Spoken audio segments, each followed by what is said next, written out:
बिस्मिल्लाहिर्रहमानिर्रहीम। अस्सलामुअलैकुम। मैं इस्माइल बाटलीवाला आज जो बात पेश कर रहा हूँ वो है जुडिशरी, न्यायतंत्र और अदलिया की बुनियाद कब, कैसे और किसने डाली। दोस्तों, हमारी वीडियो को लाइक करें, शेयर करें, सब्सक्राइब करें और बेल आइकन को जरूर दबाएं ताकि हमारी वीडियो आप लोग को मिलती रहे। साथियों, जिस अदालत की बुनियाद की बात कर रहा हूँ उसमें मोहम्मद साहब और उनकी बेटी और उनका दामाद का प्रेम, मोहब्बत, हिम्मत और साहस का, सब्र और खुददारी का और इंसाफ के तकाजे का भी जिक्र है। बाप, बेटी और दामाद तीनों की जो भूमिका है वैसी भूमिका दुनिया की तारीख में नहीं मिलती। जिस अदालत की बात कर रहा हूँ उसके पहले दुनिया भर में बादशाही फैसला हुआ करते थे और फैसले का अख्तियार वक्त के बादशाह को ही होता था और बादशाह के दरबार में वही मामले आते थे जो बादशाह की बादशाही के संदर्भ में होते थे और आम इंसान के मामले बादशाह के दरबार तक नहीं आ पाते। जिस अदालत की बात कर रहा हूँ उसके पहले आम इंसान के मामलात को इलाके के दबंग लोग भी सुनते थे और निपटाते थे और पंचायत के जरिए निपटाया जाता था, मगर पंचायत का मुखिया भी दबंग टाइप का ही होता था। बादशाहों, दबंगों और पंचायती फैसले उनके हक में जाते थे जो बादशाह और दबंगों के करीबी हो। साथियों, जिस अदालत की बात कर रहा हूँ वो दुनिया की पहली अवामी अदालत है जिसमें आम इंसान को फरियाद करने और इंसाफ पाने का मौका मिला। मोहम्मद साहब ने पंचायती और बादशाही फैसले वाले निज़ाम के सामने अवामी अदालत का रूप देकर और अवाम को इंसाफ का एहसास दिलाकर अवामी अदालत की बुनियाद डाली थी और अवामी अदालत कायम करने और आम आदमी को जज मुकर्रर करने का तरीका सिखाया था। साथियों, जहाँ से पहली अवामी अदालत की बुनियाद पड़ी है वो अरब का इलाका मदीना है। ये वो अवामी अदालत थी जिसको मदीना में मोहम्मद साहब ने कायम किया था और उस अदालत का जज आम इंसान को बनाया। साथियों, इस अदालत की बुनियाद की बात करने से पहले उसके बैकग्राउंड को जानना होगा जो मोहम्मद साहब की बेटी और उनके दामाद से जुड़ा है। साथियों, उस वक्त अरब के हालात ऐसे थे कि खून का बदला खून, माल हानि का बदला खून, अपमान का बदला खून, तौहीन का बदला खून, गाली का बदला खून, मतलब बात बात पर खून की नदियां बहती थी और खानदान के खानदान मिट जाते। साथियों, मोहम्मद साहब को वही आए हुए अभी थोड़े ही दिन हुए थे और अभी कुछ करीबी लोग के सिवा अभी और कोई उनके दीन पर ईमान नहीं लाया था। यहाँ तक कि उनकी बेटी ज़ैनब और उनका दामाद अबुल आस, जिनका विवाह वही आने के पहले हो चुका था, वो लोग भी ईमान नहीं लाए थे। जब मोहम्मद साहब ने इस्लाम का दावत देना शुरू किया तो बहुत कम लोग उनकी दावत को कबूल किए थे और जिन लोग ने इस्लाम कबूल किया था उनके बारे में खबर आती रहती थी कि आज अमुक मुसलमान का घर लूटा गया, आज फला लोग ने फला को मारा है और नुकसान किया है। इस्लाम पर जालिमों के जुल्म दिन ब दिन बढ़ने लगे। दुश्मनों ने उन लोग को परेशान करने की मंसूबाबंदी करना शुरू कर दिया था और दूर दूर के कबीलों से मदद मांगी थी। उस वक्त इस्लाम के मानने वालों में इतनी ताकत नहीं थी कि दुश्मनों को हथियारों की ताकत से रोक सकें और राहत पा सकें। साथियों, मोहम्मद साहब ये खबर सुन सुनकर परेशान हो जाते थे और एक दिन अपनी बीवी खुदेजा से बोले कि मुझे ये लोग अब यहाँ नहीं रहने देंगे और मैं खुद सब कुछ झेल सकता हूँ, पर अपने दोस्तों की तकलीफ नहीं देखी जाती है, इसलिए हम मक्का से कहीं दूर जगह चले जाएं और वहाँ बस। इस पर खुदेजा ने कहा कि अभी कम से कम आपके पास वो लोग आकर रो तो लेते हैं, मगर हमारे चले जाने से तो इन बेचारों को और भी कोई पनाह नहीं होगा। मोहम्मद साहब ने कहा कि हम अकेले थोड़े जाना चाहते हैं, बल्कि मैं अपने सब दोस्तों को साथ ले जाने का इरादा रखता हूँ। अभी हम लोग यहाँ बिखरे हुए हैं और कोई किसी की मदद को नहीं पहुंच सकता है। मगर जब हम सब एक जगह एक परिवार की तरह रहेंगे तो किसी को हमारे ऊपर हमला करने की हिम्मत नहीं होगी और हमारी मिली हुई शक्ति से लड़ने की हिम्मत नहीं होगी। मक्का के लोगों से तंग आकर मोहम्मद साहब ने अपने साथियों के साथ हिजरत करके मदीना में जाकर बस गए थे। मोहम्मद साहब के अकीदतमंदों ने भी उनके साथ हिजरत किए और मदीना में उन लोग को बहुत मान सम्मान मिला था और मदीने में पहुंचकर मुसलमानों में एक नई शक्ति, एक नया जज्बा पैदा हुआ था। वहाँ सभी लोग बेखौफ होकर अपने धर्म पर अमल करने लगे। अब पड़ोसियों से दबने और छिपने की जरूरत न थी। उनका एतमाद इतना बढ़ गया कि दुश्मनों का सामना करने का साहस भी बढ़ गया और जो उनके दिलो दिमाग पर बहुत बड़ा बोझ था वो उतर चुका था। इसलिए खुले आम मदीना से इस्लाम की दावत देने लगे थे। मगर मक्का वालों को ये भी बर्दाश्त नहीं हुआ और मदीना जाकर भी उन लोगों को तंग और परेशान करते रहे। दोस्तों, ऐसी हालत में मोहम्मद साहब ने मदीना में अवामी अदालत की बुनियाद डाली थी। अदालत से लोगों का मुतासिर होने में मोहम्मद साहब की बेटी ज़ैनब और उनका दामाद अबुल आस के मामलात मुख्य रहे हैं। साथियों, अब हम पति पत्नी ज़ैनब और अबुल आस के रिश्ते को सामने लाते हुए और समझते हुए आगे बढ़ते हैं। मोहम्मद साहब की बेटी ज़ैनब, उनका दामाद अबुल आस की शादी वही आने के पहले हो चुकी थी, मगर वो लोग अभी तक ईमान नहीं लाए थे। साथियों, ज़ैनब और अबुल आस दोनों पति पत्नी का रिश्ता कितना अजीम था, उस पर गौर करने और समझने की बहुत ज़रूरत है। वो इसलिए कि पति पत्नी और ससुर के बीच ऐसा रिश्ता दुनिया में नहीं मिलेगा। ज़ैनब का पति अबुल आस बहुत ही ईमानदार, लेन देन का खरा इंसान था। अबुल आस कामयाब व्यापारी था और मक्के से खजूर, ड्राई फ्रूट वगैरह का व्यापार करता था। साथियों, ज़ैनब कई बार अपने मैके गई थी और अपने वालिद के विचार सुने थे और वो दिल से इस्लाम पर विश्वास रखती थी, लेकिन अपने पति अबुल आस के कारण ईमान लाने का साहस नहीं कर सकती। ज़ैनब के सामने कठिन समस्या थी।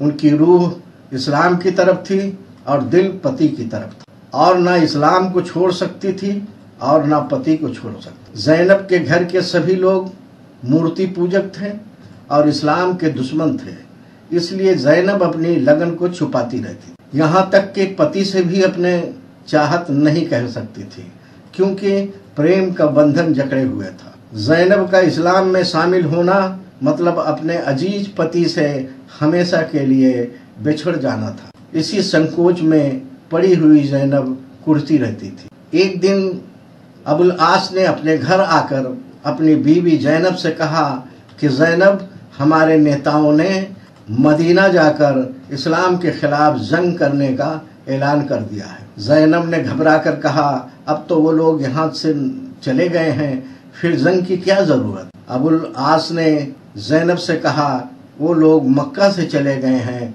मगर अरब से तो नहीं गए हैं। मदीना में रहकर भी उनकी दीन की ज़्यादतियाँ बढ़ती जा रही हैं, इसलिए जंग के सिवा और कोई रास्ता नहीं है और उस जंग में मेरा शरीक होना बहुत ज़रूरी है। उस पर ज़ैनब ने कहा कि अगर तुम्हारा दिल तुम्हें मजबूर करता है तो शौक़ से इस्लाम के खिलाफ जंग में जाओ, लेकिन मुझे भी साथ लेते चलो, मैं भी वहाँ जाकर मुसलमानों की सेवा करूँगी।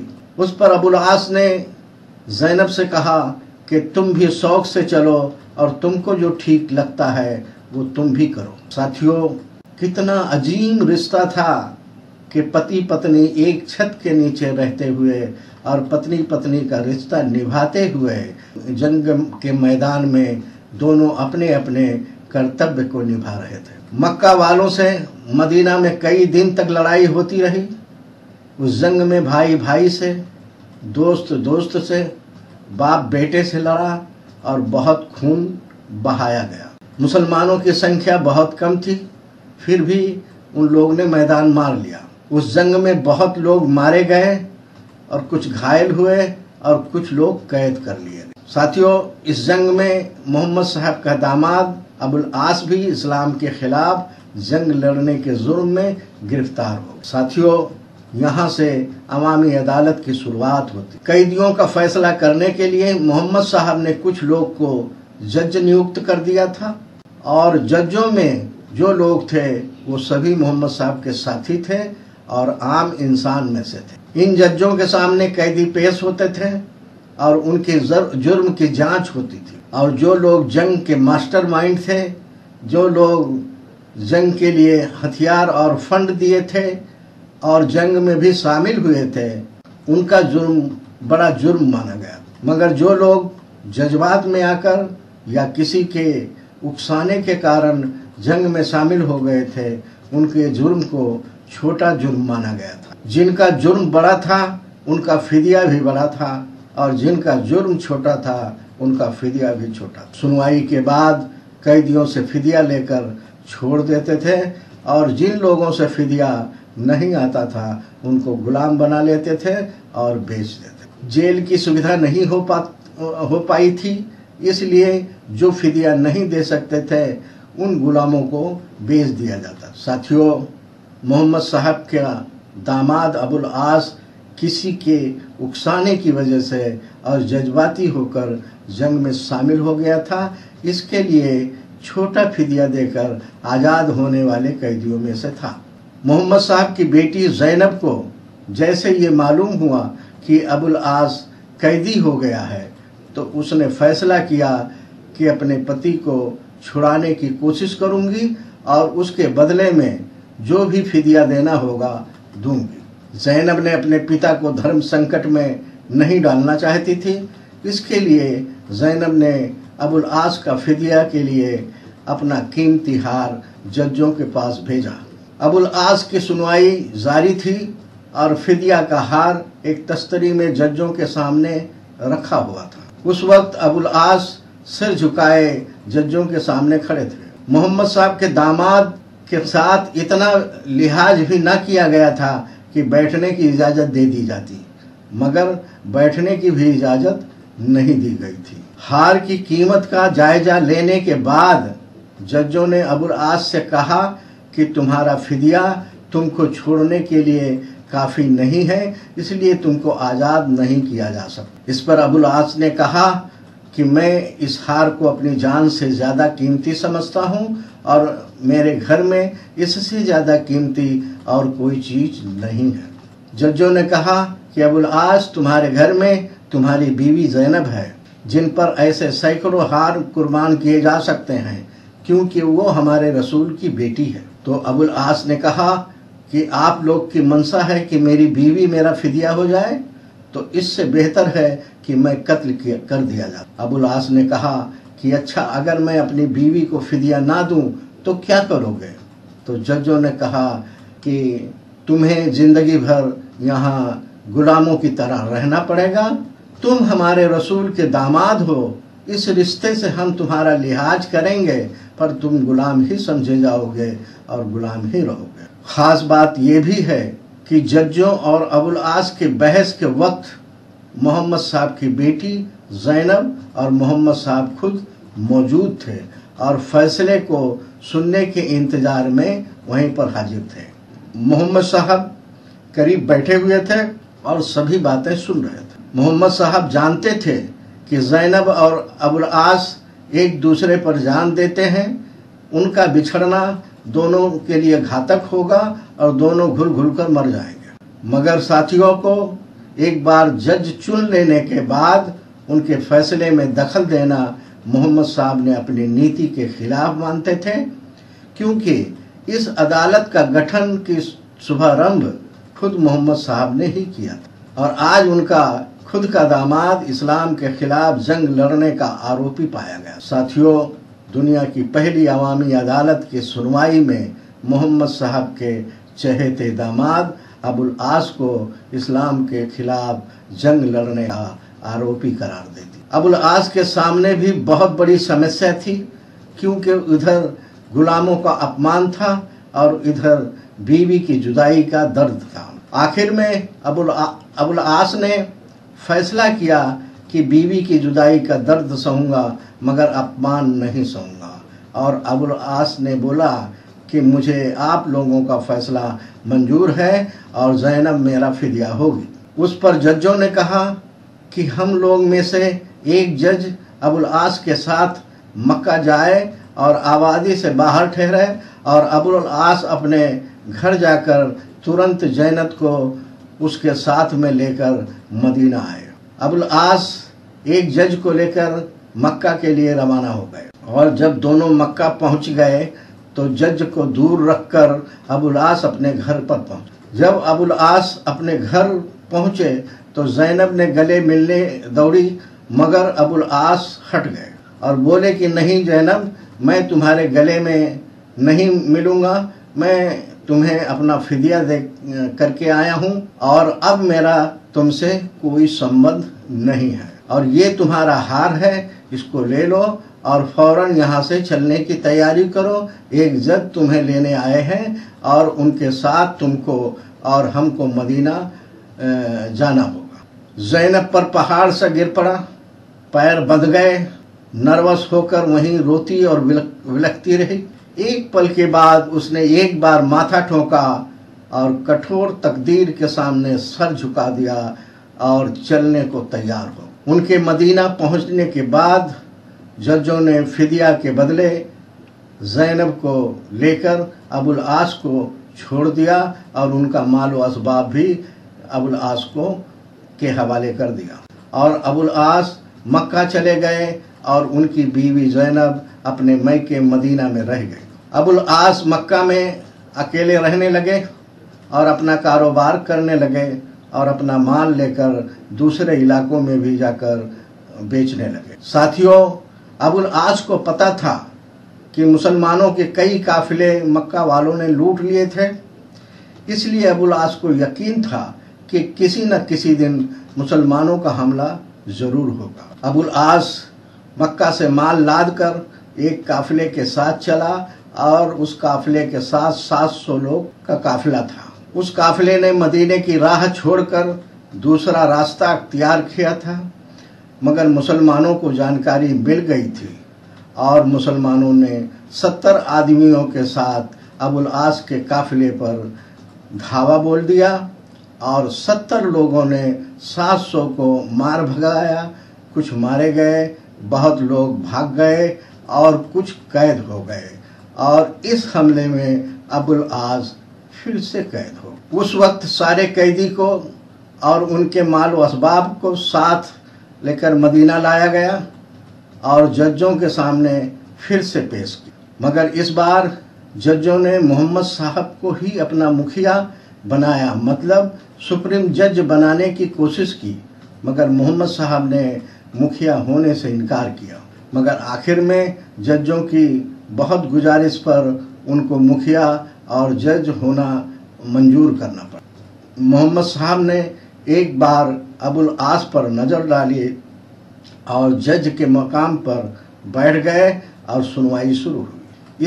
इस सुनवाई में दूसरे बहुत से कैदियों के घरों से फिदिया आ गया था और उसके बदले में उन सबको छोड़ दिया गया था, मगर अबुल आस के घर से फिदिया नहीं आया था, इसलिए वो नहीं छूटे थे और अबुल आस सर झुकाए बैठे हुए थे और मोहम्मद साहब ने फिर से एक बार अबुल आस पर हसरत भरी निगाह डाली और फिर सिर झुका लिया। ज़ैनब को ये खबर मिली कि मोहम्मद साहब पर सुनवाई की जिम्मेदारी है और वो सुनवाई कर रहे हैं, तो ज़ैनब तिलमिला उठी और तड़पने लगी, पर क्या करे, किससे कहे, अब तो फिदिया का भी कोई ठिकाना नहीं था। साथियों, खास बात यह है कि सुनवाई में मोहम्मद साहब ने फैसला दिया कि अबुल आस का सारा माल और सारा असबाब जब्त कर लिया जाए और ये उस वक्त तक बंदी रहे जब तक इन्हें कोई फिदिया लेकर छुड़ाने नहीं आता है। मोहम्मद साहब के आखिरी लफ्ज़ ये हैं जो अबुल आस से मुखातिब होकर बोले, अबुल आस, इस्लाम की नीति के मुताबिक तुम गुलाम हो और तुम्हें बाजार में बेचकर रुपया मुसलमानों में तकसीम होना चाहिए था, मगर तुम ईमानदार आदमी हो इसलिए तुम्हारे साथ इतनी रियायत की गई है कि जब तक तुम्हारे घर से कोई फिदिया लेकर तुमको छुड़ाने नहीं आता है, उस वक्त तक तुम बेचे नहीं जाओगे मगर गुलाम रहोगे। ज़ैनब दरवाजे के आड़ में बैठी हुई थी। मोहम्मद साहब का फैसला सुनकर रो पड़ी। तब घर से बाहर निकल आई और अबुल आस का हाथ पकड़कर बोली, अगर मेरा शौहर गुलाम है तो मैं उसकी लौंडी हूँ। हम दोनों बाजार में साथ साथ बिकेंगे या साथ साथ कैदी होंगे और साथ साथ गुलाम रहेंगे। मोहम्मद साहब बोले कि ज़ैनब, तुम मुझे लज्जित और शर्मिंदा मत करो, मैं वही कर रहा हूँ जो मेरा कर्तव्य है और इंसाफ के मुकाम पर बैठने वाले को मोहब्बत और नफरत दोनों से मुक्त होना चाहिए। मोहम्मद साहब ने बेटी से बोले कि अबुल आस से मुझे जितना मोहब्बत है ये खुदा के सिवा और कोई नहीं जानता है, मगर इस नीति को हमने ही जन्म दिया है, मगर मैं इसका मालिक नहीं हूँ। ये हुक्म देते हुए मुझे जितना दिमागी और रूहानी दर्द हो रहा है, हर बेटी का बाप उसका अनुमान कर सकता है, पर खुदा का रसूल अपने निजी जज्बात से इंसाफ को खराब नहीं कर सकता। साथियों, इस बार भी मोहम्मद साहब के दामाद को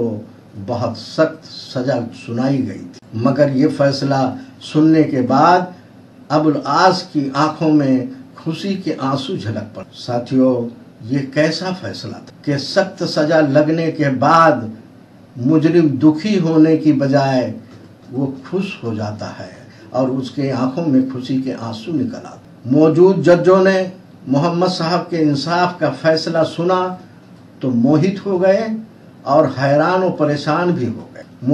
मौजूद जजों ने मोहम्मद साहब से कहा कि आपने अपना फैसला सुना दिया, लेकिन हम सब इस बात पर सहमत हैं कि अबुल आस जैसे सज्जन व्यक्ति के ये दंड न्याय संगत होते हुए भी बहुत कठोर सजा है, क्योंकि अबुल आस इस बार इस्लाम के खिलाफ जंग नहीं लड़ा है, बल्कि अपने बचाव में जंग लड़ा है और अपने दिफाई जंग में गिरफ्तार हुआ है। इसलिए हम सर्वसहमति से उसे मुक्त करना चाहते हैं और उसका लूटा हुआ धन लौटा देना चाहते हैं, उसकी हम इजाज़त चाहते हैं। ये सुनते ही अबुल आस मोहम्मद साहब की न्याय नीति पर हैरान हो गए कि न्याय का इतना ऊंचा आदर्श और मर्यादा का इतना महत्व है। अबुल आस ने इस नीति पर अपना सनातन प्रेम तक को न्यौछावर कर दिया और अबुल आस ने कहा, महात्मा तुम धन्य हो, ऐसे ही महान इंसान से संसार का कल्याण होता है। अबुल आस ने कहा कि महात्मा तुम मुबारक हो, ऐसे ही ममता वाले इंसान से संसार का कल्याण होता है, ऐसे ही नीति वालों के कारण ही इंसानियत कायम होती है। दिफाई जंग की दलील पर अबुल आस आज़ाद हो जाते हैं और उनका माल व असबाब वापस कर दिया जाता है। मदीना से मक्का आकर अबुल आस ने अपना हिसाब किताब साफ किया, लोगों का माल लौटाए, कर्ज चुकाए, घर द्वार छोड़कर इस्लाम कबूल कर लेते हैं और हजरत मोहम्मद की सेवा में लग जाते हैं। इसके बाद अरब की सरजमीन पर अजीब कैफियत तारी हो गई, क्योंकि ऐसी अदालत और उसका ऐसा फैसला न कभी सुना था और न गुमान में था कि कभी ऐसा भी हो सकता। इस अवामी अदालत के फैसले ने अरब के लोगों को इंसाफ का यकीन दिला दिया था और इस फैसले ने पूरे अवाम के दिलो दिमाग को ही झकझोर दिया था। साथियों, जुडिशरी और अवामी अदालत की बुनियाद यही है और इसके शिल्पकार और अलमबरदार और फाउंडर मोहम्मद साहब ही हैं। साथियों, मोहम्मद साहब ने अदालत के कायम करने का जो तरीका दुनिया के सामने